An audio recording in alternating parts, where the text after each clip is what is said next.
ओम नमः शिवाय। हर हर महादेव। दोस्तों आज की वीडियो में हम जानते हैं कि विवाह एक कर्म का बंधन है जहाँ पति पत्नी आपके पिछले जन्म के लेनदार है। दोस्तों आज रात जब घर शांत हो जाए, जब बाहर का शोर थम जाए, तब एक सवाल खुद से पूछिए। दुनिया में 8 अरब लोग हैं, हर गली में अजनबी चेहरे हैं, हर शहर में अनगिनत जिंदगियां हैं, फिर भी आपकी जिंदगी में वही एक इंसान क्यों आया? उसी से मुलाकात क्यों हुई? उसी से प्यार क्यों हुआ? और उसी के साथ आपने 7 फेरे क्यों लिए? क्या यह महज एक संजोग था या कोई पुरानी कहानी थी जो दोबारा शुरू हो रही थी? जब आप शादी के मंडप में बैठे थे, हाथ में हाथ था, आंखों में सपने थे, तब शायद आपने सोचा हो कि यह मेरी पसंद है, मेरा फैसला है। लेकिन अगर मैं आपसे कहूं कि जिसे आप अपनी मर्जी समझ रहे हैं, वह असल में एक लिखी हुई पटकथा थी जो आपके जन्म से भी पहले लिखी जा चुकी थी। गरुड़ पुराण और हमारे प्राचीन कर्म शास्त्र कुछ ऐसा ही कहते हैं। वह कहते हैं कि विवाह कोई इत्तेफाक नहीं है, यह 2 आत्माओं का रोमांटिक मिलन नहीं है, यह 2 पुराने हिसाब किताबों का टकराव है, 2 अधूरे सौदों का पूरा होना है। आज हम उस सच्चाई की तरफ चलेंगे जो शायद आपको थोड़ी बेचैन करे, लेकिन जो आपके बहुत काम आएगी। आज हम जानेंगे कि आपका जीवन साथी सच में आपका जीवन साथी है या पिछले जन्म का कोई लेनदार है जो अपना कर्ज वसूलने आया है। यह वीडियो उन लोगों के लिए है जो अपनी शादी में खुश है और खास तौर पर उनके लिए जो घुटन में जी रहे हैं, जो रात को तकिए में मुंह छिपाकर रोते हैं और सोचते हैं मैंने क्या किया था जो मेरे साथ यह हो रहा है। सबसे पहले उस झूठ को तोड़ते हैं जिसे हम पसंद कहते हैं। आज के जमाने में हमारे पास वेडिंग एप्स है, मैट्रिमोनियल वेबसाइट्स है। हम तस्वीरें देखते हैं, प्रोफाइल पढ़ते हैं और सोचते हैं कि हम खुद फैसला ले रहे हैं, लेकिन अध्यात्म कहता है यह सब सिर्फ एक नाटक है। पर्दा उठने से पहले ही यह तय हो चुका होता है कि कौन किसके साथ मंच पर खड़ा होगा। गरुड़ पुराण के प्रेत खंड में एक बड़ा रहस्य छुपा है। जब एक जीव आत्मा मृत्यु के बाद जमलोक की यात्रा पूरी करके दोबारा धरती पर आती है, तो जन्म की 6ठी रात को विधाता उसके माथे पर कुछ रेखाएं लिख देते हैं। इसे ललाट रेखा कहते हैं और इन रेखाओं में 3 चीजें अटल होती है जिन्हें बदला नहीं जा सकता। पहली आपकी मृत्यु का समय, दूसरी आपके माता पिता और तीसरी आपका जीवन साथी। जब आप अभी माँ के गर्भ में महज एक छोटी सी जीव कोशिका थे, तब भी यह लिखा जा चुका था कि आप किसके साथ जीवन बिताएंगे। लेकिन यह लिखता कौन है? क्या ईश्वर ऊपर बैठकर लॉटरी निकालते हैं? नहीं, ईश्वर बहुत न्यायप्रिय है, वह पक्षपात नहीं करते। यह जोड़ा ईश्वर नहीं बनाता, यह जोड़ा बनाता है आपका खुद का ऋण अनुबंध। यह शब्द ध्यान से समझिए।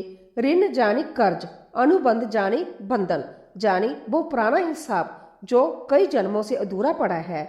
जरा एक पल के लिए आंखें बंद करके सोचिए, पिछले किसी जन्म में आपका किसी के साथ कोई गहरा लेन देन था।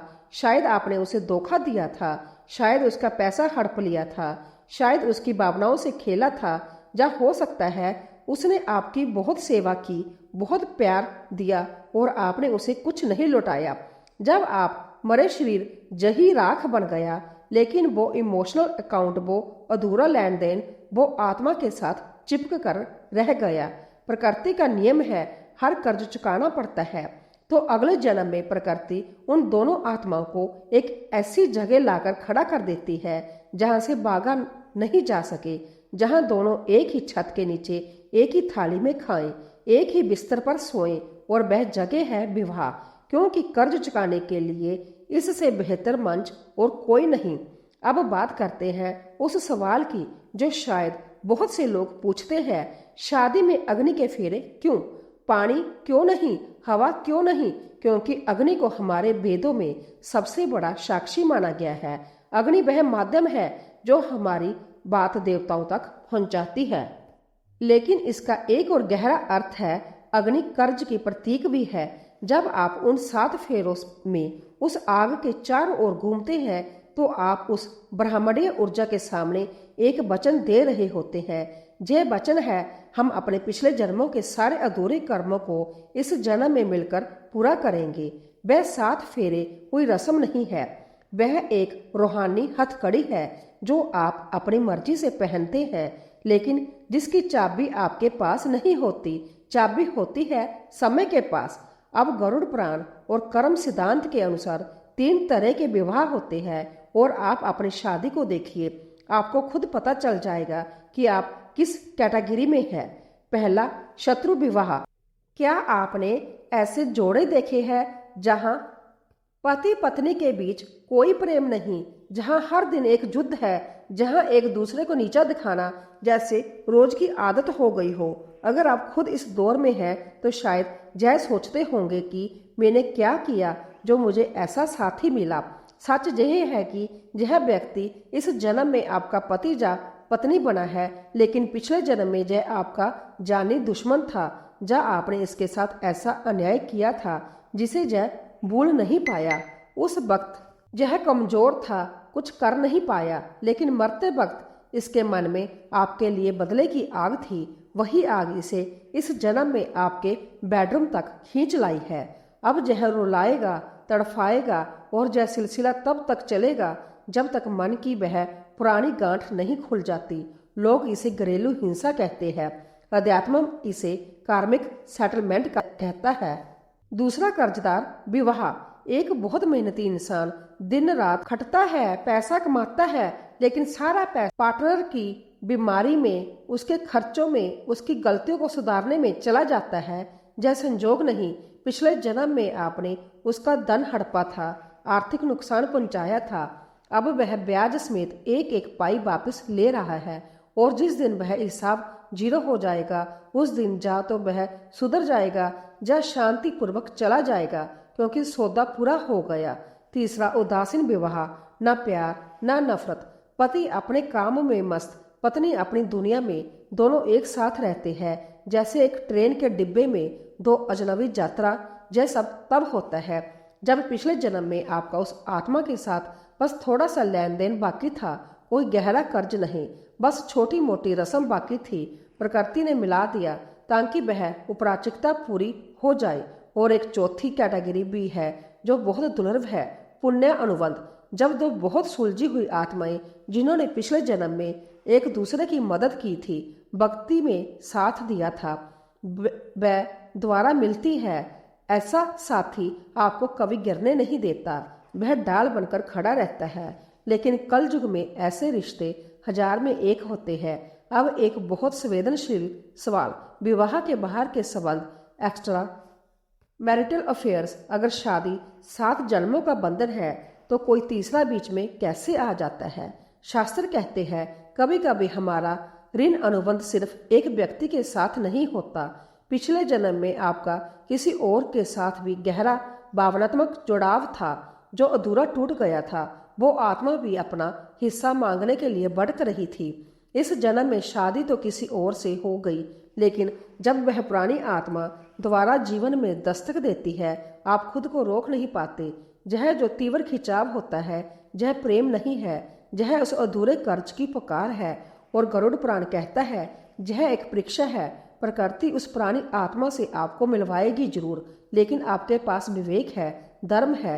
अगर आप उस आकर्षण में बह गए और अपने जीवन साथी को धोखा दिया तो आप एक और नया और जटिल कर्म बुन लेते हैं, एक सुलझे हुए धागे को और बुरी तरह उलझा देते हैं।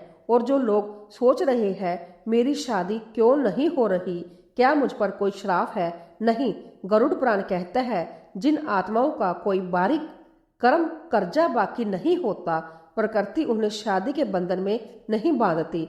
शादी ना होना कभी कभी दुर्भाग्य नहीं होता, यह उस आत्मा की आजादी होती है जिसे अब किसी एक के साथ नहीं पूरी मानवता के साथ जीना है। लेकिन हम सामाजिक दबाव में इतने दुखी होते हैं कि जबरदस्ती उस पिंजरे में घुसने की कोशिश करते हैं जिससे ईश्वर हमें बचाना चाहता था। अब आप पूछेंगे अगर सब कुछ पहले से तय है तो मेरे हाथ में क्या है? क्या मैं बस चुपचाप पिटता रहूं? नहीं, गरुड़ प्राण आपको लाचार नहीं बनाना चाहता, वह आपको समझदार बनाना चाहता है। जब आपको पता चलता है कि सामने वाला इंसान बुरा नहीं है, बल्कि वह उस पुराने कर्ज पर वसूली कर रहा है जो आपका ही बनाया हुआ है, तो नजरिया बदल जाता है। आप खुद को पीड़ित समझना बंद करते हैं। आप समझते हैं यह थप्पड़ जो मुझे पड़ा, यह मेरी ही फेंकी हुई गेंद थी जो दीवार से टकरा कर वापिस आई है। और तलाक भी क्या वह समाधान है? कर्म का कानून कहता है अगर आप पाठ सीखे बिना क्लास छोड़ दे तो परीक्षा माफ नहीं होती। वह कर्ज आगे कैरी फॉरवर्ड हो जाता है। आप दूसरी शादी करेंगे, नया चेहरा मिलेगा, लेकिन वही पैटर्न मिलेगा। आपने देखा होगा कुछ लोग 2-3 शादियां करते हैं, लेकिन हर बार वही धोखा, वही दर्द, क्योंकि चेहरा बदला, कर्म नहीं बदला। जब तक क्लास पास नहीं होगी, स्कूल बदलने से क्या फायदा। अब बात करते हैं तलाक के उस दर्द की जो शरीर के किसी भी घाव से गहरा क्यों होता है। विज्ञान कहता है डोपामाइन और एक्सीटोसिन हार्मोन्स की कमी। अध्यात्म कहता है विवाह के समय दो लोगों के सूक्ष्म शरीर आपस में जुड़ जाते हैं, उनकी ऊर्जा की नाड़ियां एक हो जाती है। जब अलगाव होता है तो वह ऐसा है जैसे दो जुड़ी हुई चीजों को जबरदस्ती फाड़ा जाए। वह जो दर्द होता है वह आत्मा का घाव होता है, जिसे भरने में कभी कभी पूरा जीवन लग जाता है। तो इस कार्मिक चक्कर को तोड़ने का तरीका क्या है? हमारे ऋषियों ने एक बहुत गुप्त लेकिन शक्तिशाली उपाय बताया है। वो है साक्षी भाव और क्षमा। सुनने में साधारण लगता है, लेकिन यह सबसे मुश्किल काम है। उस पति को माफ करना जिसने जीवन बर्बाद कर दिया, उस पत्नी को दुआ देना जिसने समाज में जलील कर दिया। हमारा अहंकार तुरंत कहता है नहीं, मैं बदला लूंगा, लेकिन याद रखिए बदला लेने का मतलब है एक और नई चेन शुरू करना, एक और नया जन्म, एक और नया दर्द। अगर आप वाकई इस बंधन से मुक्त होना चाहते हैं तो डोर काटनी होगी, और जब डोर नफरत से नहीं कटती, नफरत से और मजबूत होती है। डोर कटती है उपेक्षा से, क्षमा से। आज रात एक काम करके देखिए, जब आपका जीवन साथी सो जाए तो उसके चेहरे को देखिए। उस वक्त वो शांत होगा, अहंकार सोया होगा। मन ही मन उसे कहिए मुझे नहीं पता हमारा पिछला हिसाब क्या था, हो सकता है मैंने तुम्हें बहुत तकलीफ दी हो, उसके लिए माफ करना। और इस जन्म में तुमने जो भी दिया उसके लिए मैं तुम्हें माफ करता हूँ। हमारा लेना देना पूरा हुआ, मैं तुम्हें आजाद करता हूँ और खुद को भी। जब आप यह भावना रोज बेचते हैं तो एक चमत्कार होता है। सामने वाले की आत्मा जो अब तक बदले की प्यास में झटपटा रही थी, उसे शांति मिलने लगती है। बिना एक शब्द बोले, बिना लड़ाई किए आप देखेंगे कि जा तो उसके व्यवहार में बदलाव आएगा, जहाँ वह शांतिपूर्वक आपके जीवन से दूर हो जाएगा। लेकिन इस बार कटवाहट के साथ नहीं, मुक्ति के साथ। गरुड़ पुराण में एक और गहरा रहस्य है गर्भ संस्कार का। जो लोग अभी विवाह से पहले हैं उनके लिए यह बहुत जरूरी बात है। शास्त्र कहते हैं जिस तरह की ऊर्जा, जिस तरह के विचार पति पत्नी के बीच होते हैं, वैसी ही आत्मा उनके गर्भ में खींची चली आती है। अगर आपके बीच रोज झगड़े हैं, गुस्सा है, नफरत है, तो आप एक निम्न कोटि की आत्मा को आमंत्रित कर रहे हैं।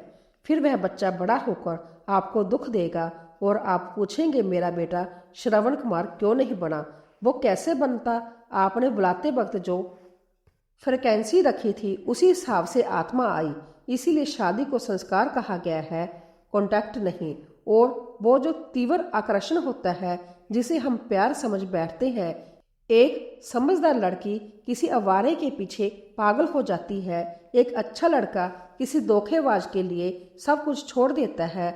घर वाले समझाते हैं, दोस्त समझाते हैं, लेकिन वह कुछ नहीं सुनता।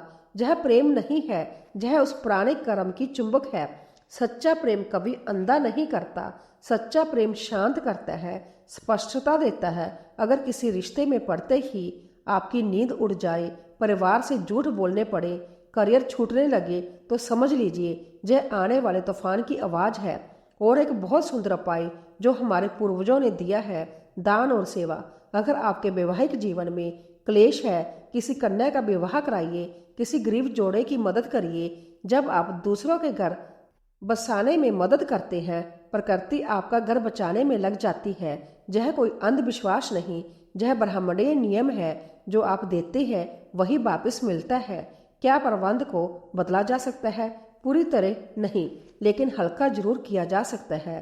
जैसे किस्मत में लिखा हो कि पत्थर से चोट लगेगी तो आप उसे टाल नहीं सकते, लेकिन अगर संभल कर चल जूते पहन ले तो वह पत्थर चुभेगा नहीं। गृहस्थ जीवन हमारे शास्त्रों में सबसे बड़ा तप है। जंगल में बाग जाना आसान है, वहाँ कोई टोकता नहीं, लेकिन घर में रहकर रोज की तकरार के बीच जबान पर लगाम रखना, गुस्से को पीना और सामने वाले का भला सोचना, यह हिमालय पर तपस्या से भी कठिन है। अगर आपकी शादी किसी मुश्किल इंसान से हुई है तो इसे सजा मत समझिए, इसे परीक्षा समझिए। ईश्वर ने आपको यह कठिन प्रश्न पत्र इसीलिए दिया है क्योंकि वह जानते हैं आप में से उसे हल करने की काबिलियत है। जो अभी विवाह करने वाले हैं उनसे एक बात सिर्फ चेहरा देखकर, बैंक बैलेंस देखकर फैसला मत लीजिए। यह देखिए क्या उस इंसान के साथ आप शांति महसूस करते हैं, क्या उसकी मौजूदगी आपको बेहतर इंसान बनाती है। और ईश्वर से एक प्रार्थना जरूर करिए, हे प्रभु मेरे जीवन में उसी इंसान को भेजना जो मेरी आत्मा की यात्रा में साथी बने, पैरों की बेड़ी नहीं। आखिर में यही समझना जरूरी है, कोई भी रिश्ता हमेशा के लिए नहीं होता। हम सब मुसाफिर हैं, एक सराय में मिले हैं, कुछ वक्त साथ रहेंगे, फिर अपनी अपनी यात्रा पर निकल जाएंगे। आपका जीवन साथी चाहे वह जैसा भी हो, वह आपके अपने कर्मों का आईना है। अगर आईने में चेहरा गंदा दिख रहा है तो आईना तोड़ने से कुछ नहीं होगा, अपना चेहरा साफ करना होगा। सेवा करिए, दान करिए, नाम जप करिए। जब पुण्य बढ़ते हैं तो बुरे कर्मों की आग अपने आप धीमी पड़ने लगती है। याद रखिए, सुहाग रात सिर्फ शरीर का मिलन नहीं है, प्राचीन काल में यह एक संस्कार की शुरुआत थी। उस रात जो विचार, जो ऊर्जा आप दोनों के मन में होती है वही आपके आने वाले कल को लिखती है। शादी कोई परियों की कहानी नहीं है, यह आग का दरिया है जिसमें डूब कर जाना है, लेकिन जो इस आग में अपने प्रेम और धैर्य को बचाकर ले जाता है वही असली सोना बनकर निकलता है। अगर आज की इस बात ने आपके मन को छुआ हो तो निराश मत होइए, खुश होइए, क्योंकि अब आप अंधेरे में नहीं हैं। अब आप जानते हैं कि यह सब क्यों हो रहा है, और जब कारण पता हो तो रास्ता खुद मिल जाता है। तो आज रात अपने सारे गिले शिकवे एक किनारे रखिए। अपने पार्टनर को, चाहे वह पास हो या दूर, जिंदा हो जा चुका हो, मन ही मन माफ कर दीजिए। जिस पिंजरे में आपने उसे कैद किया है उसमें आप भी कैद है। उसे आजाद करिए और खुद भी आजाद हो जाइए। कमेंट में बताइए, क्या आप मानते हैं कि जोड़े ऊपर से बनते हैं या हमारे कर्म बनाते हैं? और अगर यह बात आपके किसी दोस्त या रिश्तेदार के काम आ सकती है तो उन तक जरूर पहुंचाइए। शायद यह नजरिया किसी टूटती हुई उम्मीद को थोड़ा सहारा दे दे। जीवन बहुत सुंदर है जब इसे कर्मों के चश्मे से देखा जाए। शिकायतें खत्म हो जाती है, सिर्फ स्वीकार भाव रह जाता है, और जहाँ स्वीकार है वही ईश्वर है। अगले वीडियो में फिर मिलेंगे एक और ऐसे ही गहरे रहस्य के साथ। तब तक अपना ख्याल रखिए, अपने रिश्तों का ख्याल रखिए। जय श्री कृष्ण। हर हर महादेव।